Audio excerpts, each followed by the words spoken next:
If you've played any competitive Pokemon or watched videos about the format, you might be aware of terrains and weather conditions.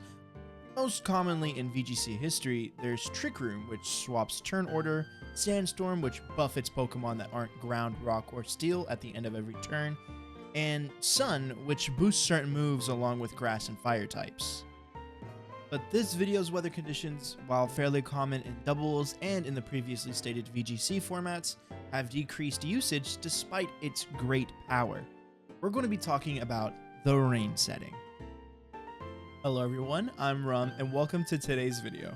In it we'll discuss the strength, uses, and weaknesses of rain. Without any further delay, we'll start with the effects of rain. Rain, being the counterpart to the sun, gives a boost to all water type attacks while decreasing damage dealt by fire type attacks. This probably doesn't need much explanation, but at its core, that is the main effect of rain. Just like sun though, its major uses come from Pokemon moves and their abilities, with popular rain sweepers like Ludicolo or Kingdra using Swift Swim, while also having some supportive Pokemon like Shiinotic or Tentacruel taking Rain Dish to heal small chip damage while being able to use status moves against enemies. But the use of rain doesn't stop there. Rain also reduces the damage dealt by Solar Beam and Solar Blade, which are two very strong sun boosted moves. This means even grass types are weakened in the rain, meaning one of water type's counters are no longer as threatening to your team. But this isn't all, as weakening fire type attacks allows you to take more types than just water, like steel, ice, and bug types, compared to the sun where most Pokemon use it are fire or grass types.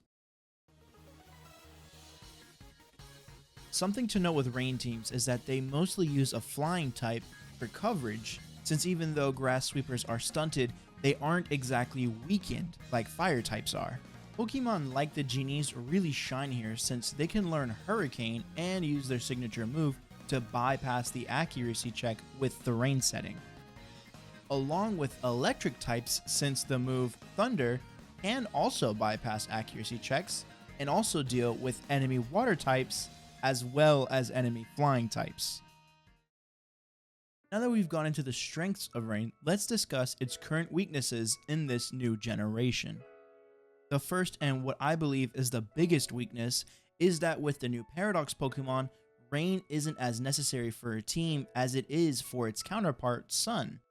While past Paradox Pokemon use Sun to gain the ability of Photosynthesis, and future Paradox Pokemon use Electric Terrain to activate Quark Drive, meaning rain isn't necessary for a team that uses these kinds of paradoxes. So while it might help with certain moves and more defensive typings, these Pokemon benefit more from having their respective setting. The next downside, and one that most people have thought of since rain was first introduced, is their lack of defensive coverage. Unlike Sun teams, rain sets up for one of its counters, which is the electric type. This means even after setting up rain, you'd still need to bring a Pokemon with a ground type. And that's not great because even though they have weakened sweeper moves, other grass type attacks like Giga Drain are still really good and have no reduction in damage.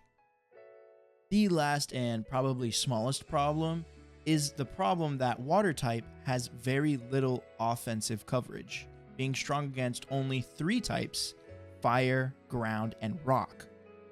These problems aren't exactly killing rain teams, however, since we've seen rain teams win with just 1 or 2 Pokemon before. The most obvious ones would be Kyogre, who can set up rain for itself and sweep enemies with Water Spout, and Urshifu Rapid Strike, who can effectively deal with non-grass types in a strike or 2 with their signature move. But this isn't the death of rain. Although their strength has fallen a bit off since the new generation, rain has found a new niche in the game as a supportive state or as a functional counter to Sun teams and therefore past Paradox Pokemon. This led to a lot of teams with future Paradox Pokemon setting up rain to deny enemies from boosting their past Paradox sweepers. Currently, some meta teams are running a Miraidon, Iron Hands, and Iron Bundle, with Pelipper, Urshifu, and Ludicolo for both defensive and offensive mix. And with the current competitive rules, you can only have a boost your energy on one Pokemon. So this means that those Pokemon who need to use another item, like a berry or Focus Sash, are even further weakened in the Rain state. To wrap this short video in a nice neat bow, Rain teams aren't at their peak like Gen 5 or 6, but that doesn't mean that Rain is a useless setting now. Its power has just shifted a bit in order to better fit the meta we're currently in. And with everything I wanted to say now out, my name is Rum, and I'll see you guys next time. Bye bye.